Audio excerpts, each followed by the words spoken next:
The following video contains a discussion of real events involving harm to a minor, as well as themes of psychological disturbance, online manipulation, and the blurred line between fiction and reality. No graphic content is shown or described. Viewer discretion is advised, particularly for younger audiences. If you or someone you know is struggling with mental health, please reach out to a trusted adult or mental health professional. Where are you? Jamie, get up, get there. Darkness. Not the kind you get when you close your eyes. The kind that has weight. The kind that presses in from every direction and simply waits. In 2009, a man sat down at his computer and created a character for an online contest. He wasn't trying to make history. He wasn't trying to change anything. It began as a story of a family driven from their home by foreclosure, but recent developments have shown it to be much more than that. It was just a forum thread, just a creative exercise. He gave his creation no face, no voice, no origin, no rules, no story. You're looking at what they wanted you to. You're looking at what they wanted you to see, at the familiar, and then something pulls your eye to the edge of the frame, to the trees, and there it is. And now you can't look away. And somehow you already know. It has been watching you for much longer than you've been watching it. 5 years after that forum post, that shape would be spoken aloud inside a real police interrogation room by two 12-year-old girls in Wisconsin, trying to explain something that had happened in the real world, in daylight, in a park that children played in, a character born from a Photoshop contest, named in a police report. This is not really a story about a monster. It's a story about a system, about what happens when millions of people pour their fear into the same vessel at the same time, and what that vessel becomes when it's full. Let's go back to the actual moment of creation, June of 2009, a corner of the internet called Something Awful, a forum known for dark humor, creative communities, and a particular love of the strange. A Photoshop contest is posted. The premise is deceptively simple. Take a real photograph and add something paranormal. Don't explain it. Don't frame it. Just make it look like it was always there. Make it feel like it was found, not made. A user named Victor Surge, real name Eric Knudsen, submits 2 photographs. The first is a black and white image. Children playing outdoors, slightly grainy, slightly washed out. The kind of photograph that already carries the specific sadness of something you can never return to. Everything is normal. And then, at the edge of the frame, between the trees, there is a figure, tall in a way that human beings simply are not tall. No face, no features, just a dark suit and a silhouette that exists in the geometry of the image like a splinter. Wrong enough to notice, impossible to ignore once you have. The second image, more children. The figure is closer now. Beneath it, Eric adds text formatted to look like a recovered document. A Child Protective Services file. Something to the effect of 14 missing. We don't go near the tree line anymore. 2 images, 2 captions, 1 forum thread. And that was all it took. The internet didn't just share those images, it adopted them. Within hours, users were writing backstory. Within days, the mythology was expanding in every direction. Someone gave the figure tentacles. Someone gave it the ability to erase memory. Someone coined the term proxies. Humans hollowed out by prolonged exposure, now doing its bidding. Someone decided it had always existed, that if you looked hard enough at old photographs, at historical records, at cave paintings, you would find evidence of it stretching backward through time. A retroactive haunting that reached before the internet, before photography, before language itself. They called it the Slender Man. And here is what made him unlike every monster that came before him. Dracula belongs to Bram Stoker. Frankenstein belongs to Mary Shelley. Even borrowed monsters have a source. Slender Man had none. No one owned him. No one held the authority to say this is what is real and this is what is not. He belonged to whoever wanted to write him. He was the first monster raised entirely by the crowd. And the crowd, it turned out, was very good at this. By 2010, Slender Man had outgrown the forums entirely. He migrated into a broader ecosystem of online horror that was just finding its own identity, a genre called creepypasta. Short, anonymous fiction designed to feel discovered rather than written. No author, no publication. Just a story moving from screen to screen with no traceable origin. Authorless stories feel more real. If there's no writer, there's no one to tell you it's fiction. But the real transformation came through a YouTube channel called Marble Hornets. The premise? A young man named Jay reviews old tapes left behind by a college friend, a film student who abandoned a project and then vanished from everyone's life without explanation.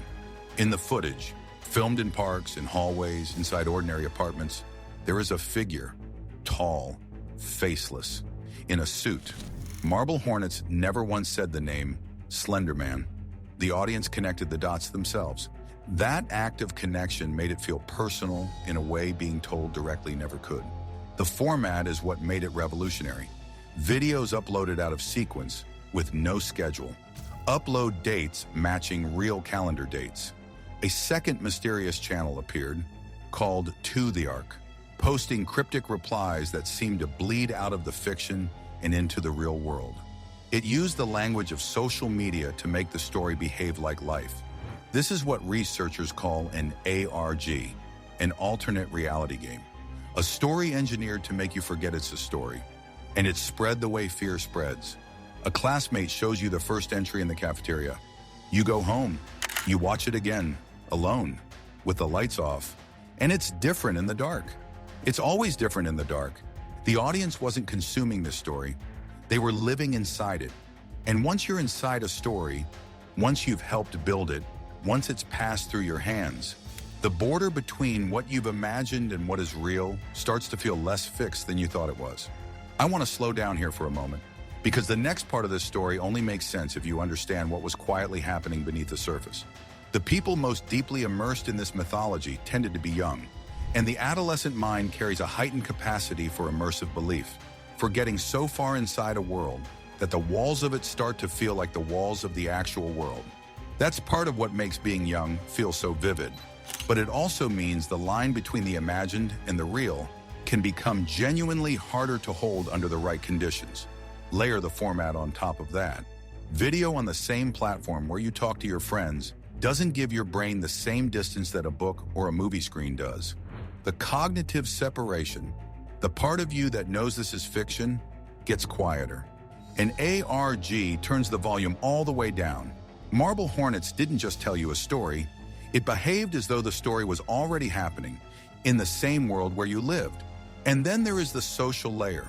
We calibrate our sense of reality through our community. When everyone around you treats a mythology as though it might be real, even playfully, even ironically, your baseline quietly shifts. The way a room gets cold so slowly, you don't notice until you realize you've been shivering for 20 minutes. For most people, the game was always just a game. They could feel the edges of it. They could step back out whenever they wanted. And they did, and they were fine. Horror has always worked this way. It lets you rehearse fear from a safe distance. It's been doing that since the first campfire. But for a small number of people, particularly those already carrying weight that no one around them had noticed, the distance had closed. The exit wasn't visible anymore. Not because the story put it there, but because the story filled a space that something else had already hollowed out. That distinction between cause and vessel is the most important thing to understand about what happened next. May of 2014, Waukesha, Wisconsin, a Saturday morning so ordinary it had no reason to remember itself. 3 girls walked into a park. 2 of them had a plan. The third one survived. She was found in the woods hours later by a passing cyclist. She received help. She lived. She grew up. I'm telling you that now, clearly before anything else, because this story is about to get dark, and she deserves to be more than a detail inside someone else's mythology. What investigators found in the interrogation rooms that followed was not what anyone expected. It was not rage. It was not impulse. What they found was something far more unsettling than either of those things. It was a belief system, one that had been quietly constructing itself for months. In the glow of a screen, in the hours after everyone else in the house had gone to sleep, the 2 girls had spent a year and a half immersed in Slender Man mythology, reading the stories, watching the videos, going deeper into the forums, deeper into the lore, deeper into a world that had no floor. And somewhere in that descent, something shifted. They came to believe that Slender Man was real, not as a character, not as a story, as an entity with a physical location, a mansion deep in a forest, and a hierarchy and rules for earning his approval. They believed that to become his proxies, to enter his world, to be protected by him rather than taken by him, they needed to prove their loyalty. They needed to do something that couldn't be undone. That was the plan. When investigators sat across from these two girls and asked them why, really why, the answers were not the answers of children who had done something wrong and knew it. They were the answers of children who believed completely and without hesitation that what they had done was necessary, logical, even protective. That is what makes this story different from every other tragedy that has ever been blamed on a piece of media. It wasn't influence. It wasn't imitation. It was immersion so total, so sustained, so undetected by every adult in their lives, that the architecture of a fictional world had quietly replaced the architecture of the real one. Psychiatric evaluations would later confirm that both girls were living with serious, undiagnosed conditions that predated Slender Man entirely, conditions that had gone unseen for years. Slender Man didn't create the fracture, but he gave it a name, a face, a purpose. He became the language for something that had already been building in the dark, long before anyone thought to look. That distinction matters more than almost anything else in this story, because getting it wrong, pointing at the myth instead of the people, means the children who need to be seen remain invisible. And that is its own kind of horror. But in May of 2014, that nuance hadn't arrived yet. The headlines had, and they were deafening. The coverage landed fast and it landed loud. Within 24 hours, Slender Man was everywhere. Cable news, morning shows, parenting blogs. The narrative that formed in those first 48 hours was surgically simple. A monster on the internet had reached through a screen and into a Wisconsin park. The internet was dangerous. Horror content was a signal to your children. Lock down the devices. Scrub the feeds. Journalists who had never spent an hour in a horror forum were suddenly experts on digital mythology. And Slender Man, a character built collaboratively by thousands of creative young people who were perfectly fine, was being treated as a virus, something that infected whatever it touched. Sound familiar? It should, because we have been exactly here before. In the 1980s, it was Dungeons and Dragons, congressional hearings, made-for-television warnings, an organization literally called Bothered About Dungeons and Dragons, touring churches and schools with the message that tabletop fantasy games were Satanism's front door. The panic ended. The game continued. No one was recruited by Satan. Before that, comic books. A psychiatrist named Frederick Verdum spent years arguing in print that comics were manufacturing juvenile delinquency. The industry nearly collapsed under the pressure. A self-censorship board was created just to survive. Verdum's research was later heavily criticized and shown to be deeply flawed. But entire genres of storytelling had already been buried for a generation. There has always been a new medium, and there has always been a moment when a tragedy gets pinned to it, when something complicated and human and almost impossible to fully understand gets flattened into a clean headline about the thing they were watching, the game they were playing, the story they were reading. The fear is never really about the content. It's about the change, about a world moving faster than understanding can follow. That fear is human, but when it outruns thinking, it tends to protect nothing and harm a great deal. I want to stop here for just a moment, because we're at the center of this story, and I want to know where you're sitting with all of it. You've followed this from a forum contest to a police report to a moral panic that echoes every moral panic in living memory. You've seen how the myth was built. You've seen how fear travels. You've seen what happens when a story stops having edges. So I want to ask you directly, type the word myth in the comments if you believe Slender Man was always just a story, creative fiction that some people, for complicated reasons, were unable to keep at the right distance.